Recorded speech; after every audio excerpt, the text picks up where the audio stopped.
आज के इस वीडियो में आप जानेंगे भारत से जुड़े ऐसे फैक्ट्स जिनके बारे में आपने शायद ही कभी सुना होगा, और साथ ही आपको दिखाएंगे इतिहास से जुड़ी कुछ ऐसी अनोखी जगह है जिन पर आज तक किसी की भी नज़र नहीं पड़ी थी।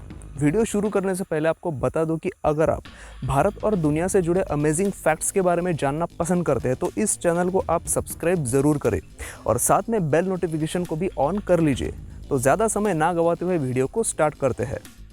आज के समय में पानी को बचाने के लिए अगर सबसे ज़्यादा ज़रूरी कोई उपाय है तो वो है वाटर कंजर्वेशन, लेकिन वो भी हम ठीक तरह से नहीं कर पाते। इसीलिए धुआंधार बारिश होने के बाद भी गर्मी के मौसम में अकाल पड़ता ही है, और ये सब उस देश में होता है जिसने पूरी दुनिया को वाटर कंजर्वेशन की टेक्निक बताई थी। राजा चंद्रगुप्त मौर्य के मार्गदर्शक और गुरु चाणक्य ने अपने ग्रंथ अर्थशास्त्र में वाटर हार्वेस्टिंग के कई उपायों के बारे में विस्तृत तरीके से वर्णन किया था। अर्थशास्त्र में मौजूद इसी तरीके का इस्तेमाल करके जनवरी 2018 में मगध में पानी पहुंचाया गया था, जो बिहार के बंजर इलाकों में से एक था। चोला साम्राज्य के राजा करिकला ने पहली शताब्दी ईसा पूर्व में कावेरी नदी के ऊपर एक डैम बनाया था। इसकी खासियत क्या है आपको पता है? ये डैम आज भी काम करता है और आज भी पानी के बहाव को रोकने के लिए और उसे स्टोर करने के लिए इस्तेमाल किया जाता है। तमिलनाडु के होयसलेश्वर मंदिर में कई सारी मूर्तियां हैं जो भारतीय प्राचीन शिल्पकारी का बेजोड़ नमूना है। वैसे तो इस मंदिर में कई ऐसी मूर्तियां हैं जिन्हें देखकर एक ही सवाल मन में आता है कि इतनी जटिल कलाकारी को उन कलाकारों ने आखिर अंजाम दिया कैसे था। इसी मंदिर की ये एक मूर्ति देख लीजिए, जिसमें इस वादक के हाथ में ढोलक को दिखाया गया है, और इस ढोलक को बनाते समय उसमें मौजूद लकड़ी के डोवेल को भी उतनी ही बारीकी से बनाया गया था, जिनका इस्तेमाल ढोलक की पिच को कम ज्यादा करने के लिए होता था। वैसे बनाने के लिए तो ये ढोलक सिंबॉलिकली भी दिखाया जा सकता था, जिसमें मेहनत भी कम लगती और समय भी कम लगता, लेकिन उस कलाकारों की लगन यह साफ तौर से दिखाई देती है। लेकिन ऐसी शिल्पकलाओं को देखकर ये सवाल भी मन में आता है कि ऐसी शिल्पकला के होते हुए भी दुनिया में सिर्फ 7 अजूबे ही कैसे हो सकते हैं। क्या आपको पता है कि छत्तीसगढ़ के दंतेवाड़ा में 3000 फीट ऊंची पहाड़ियों पर गणेश जी की एक मूर्ति मौजूद है, जो कई सैकड़ों सालों तक घने जंगलों के बीच छिपी हुई थी। 2012 में कुछ आर्कियोलॉजिस्ट उस मूर्ति तक पहुंचे तो इतनी ऊंचाई पर इस मूर्ति को देखकर हैरान हुए थे, क्योंकि ये मूर्ति लगभग 1000 साल से भी ज्यादा समय से वहां स्थापित की हुई थी, जो 1000 साल से भी ज्यादा समय से धूप, बारिश और ठंड झेलती रही और आज भी बड़ी शान से वहां स्थापित है।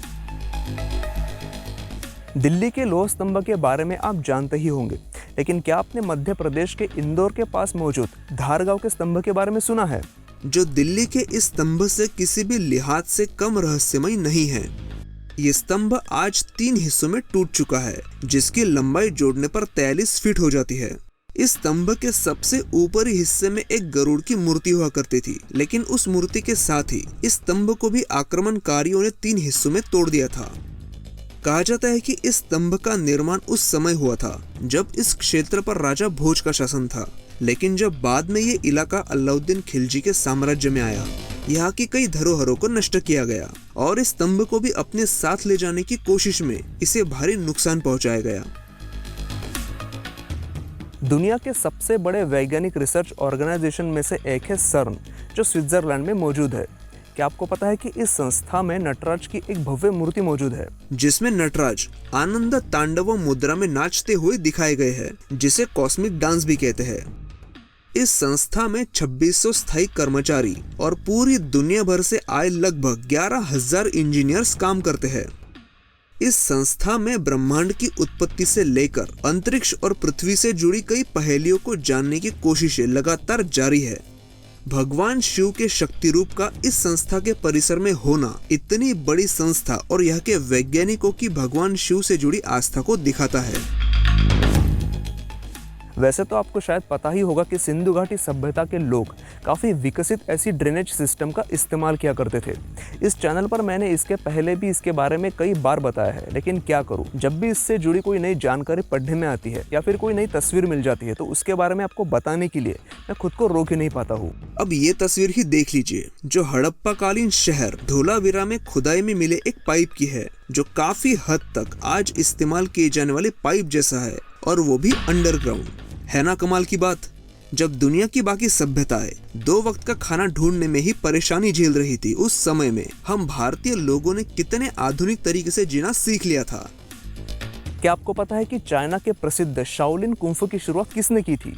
दक्षिण भारत के पल्लव साम्राज्य के एक राजा ने, जो 5वीं शताब्दी में भारत से चीन पहुंचे थे। उस पल्लव राजा को वहां के लोग बोधि धर्मा नाम से जानते हैं, जिनकी वहां के एक विशाल मंदिर शाओलिन टेम्पल में मूर्ति भी बनाई गई है। तो दोस्तों, आज के वीडियो में बस इतना ही। वीडियो पसंद आया हो तो इसे लाइक ज़रूर करें और मेरे आने वाले सॉन्ग्स और शॉर्ट फिल्म्स देखने के लिए हमारे नए चैनल कैप्स्टोन फिल्म्स को भी ज़रूर सब्सक्राइब करें।